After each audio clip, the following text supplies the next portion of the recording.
Request dari subscriber yang bertanya perihal mesin diesel, khususnya sebuah kasus yang disebut dengan diesel runaway.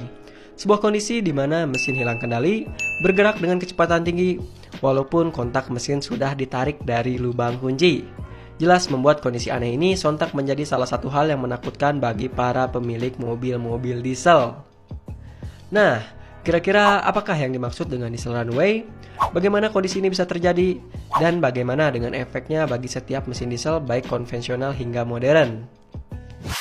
Seperti yang kita bilang tadi di awal, ciri khas dari diesel runaway adalah sebuah momen ketika mesin terus-menerus hidup dan tidak bisa dikontrol ataupun dimatikan walaupun kontak mobil sudah kita lepaskan.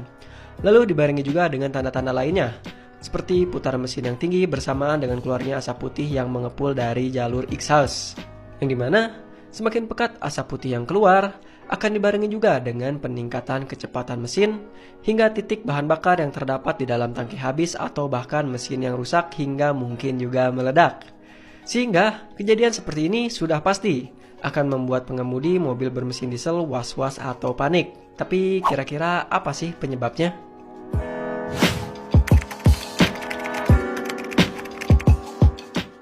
Tentunya diesel runaway disebabkan dari beberapa hal yang mengidentifikasikan kurangnya perawatan dan pengecekan mesin secara berkala, ataupun mungkin juga kerusakan yang bisa terjadi secara mendadak atau tidak terprediksi.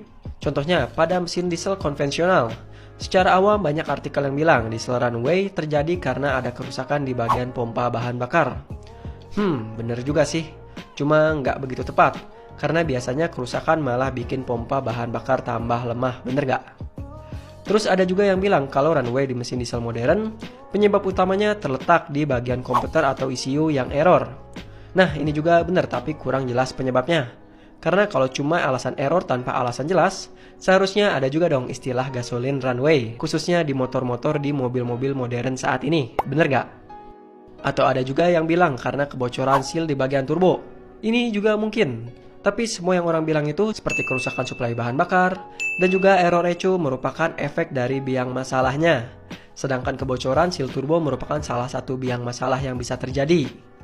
Tapi di luar itu semua, masalah diesel runaway sendiri terjadi dari sistem kerja diesel yang dikombinasikan dengan minimnya perawatan. Karena seperti yang kita tahu, kalau mesin diesel itu bisa bekerja hanya dengan mengkompresi campuran udara dan bahan bakar tanpa memerlukan patikan dari busi. Nah, di sini cluenya ada udara bersih, bahan bakar murni dari tangki, dan bekerja tanpa perlu dipatik oleh busi. Dan catatan penting, solar sendiri merupakan kumpulan dari senyawa hidrokarbon. Oke, kita lanjut. Seperti yang kita bilang tadi, udara dan bahan bakar ini nantinya akan masuk di dalam combustion chamber atau dapur pacu, lalu dikompresi hingga terjadi ekspansi.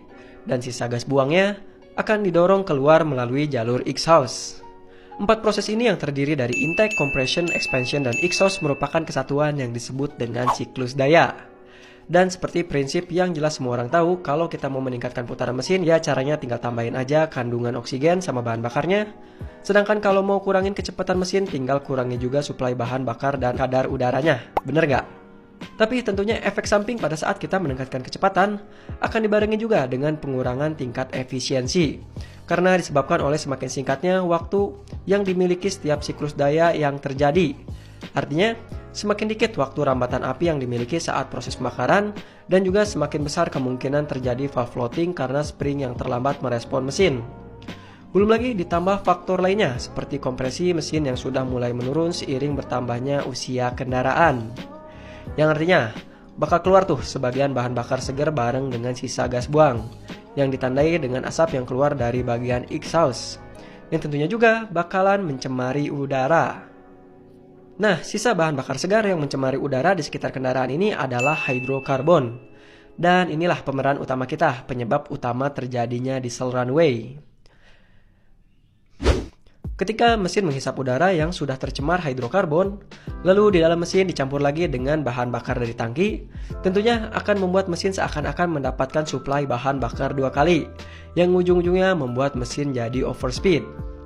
Kondisi ini diperparah lagi dengan gas buang yang semakin pekat, yang tentunya akan semakin mencemari udara.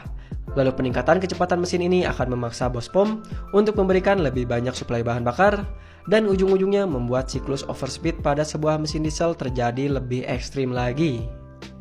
Dan voila, terjadilah diesel runaway. Terus gimana cara terjadinya runaway pada mesin diesel modern? Ya hampir sama aja kayak mesin konvensional. Cuma yang berbeda itu saat udara tercemar dihisap oleh mesin, sensor oksigen bakal membaca kadar oksigen yang kurang dan membuat ECU salah perhitungan, yang ujung-ujungnya membuat suplai bahan bakar pun ditingkatkan. Nah, kurang lebih seperti itulah sebab terjadinya diesel runaway, sebuah kondisi yang memang relatif sangat jarang terjadi, namun bisa menjadi ketakutan yang sangat menghantui. Lalu gimana cara kita untuk menghindari atau mencegah penyakit mesin diesel yang satu ini? Untuk mencegahnya, yang pertama perawatan berkala, agar mobil bisa tetap bekerja dengan performa maksimalnya. Yang kedua, pakailah bahan bakar yang sesuai. Sebagai contoh, kalau pakai Pajero atau Fortuner, ya pakai Pertamina Dex sebagai suplai bahan bakarnya. Tapi itu balik lagi ke prinsip dan perspektif kita masing-masing ya. Yang jelas FYI, penggunaan bahan bakar yang berkualitas dengan tingkat sulfur yang rendah bisa memperpanjang usia mesin juga dan meminimalisir pencemaran lingkungan, terutama kualitas udara. Terus, langkah apa yang bisa kita lakukan saat diesel runaway terjadi? Yang pertama, pasang rem tangan, lepas kunci, dan tinggalin mobilnya, karena kita nggak mungkin lagi buka kap mesin di tengah kabut hidrokarbon yang beracun. Kalau kalian mau ambil resiko, bisa coba dengan memasukkan gigi 5 atau gigi 6 secara mendadak, tapi kita nggak bisa jamin berhasil, dan ini jelas akan sangat beresiko. Nah, lanjut ke langkah selanjutnya. Setelah kita menghindari mobil, kita ambil jarak aman, dan bersabar hingga mesin tewas atau bahkan bahan bakarnya habis. Jangan lupa telepon jasa derek untuk membawa kendaraan tersebut ke bengkel terdekat, dan yang terpenting, rawatlah mesin diesel kalian lebih baik lagi. Ingat, Pajero dan juga Fortuner jangan ngantri di line solar ya. Just kidding. Terserah, bagian ini bebas sih, tergantung kebutuhan dan kepentingan masing-masing. Oke, itu dia informasi yang kita bisa berikan di video kali ini. Jangan ragu untuk berdiskusi dan sampai jumpa lagi.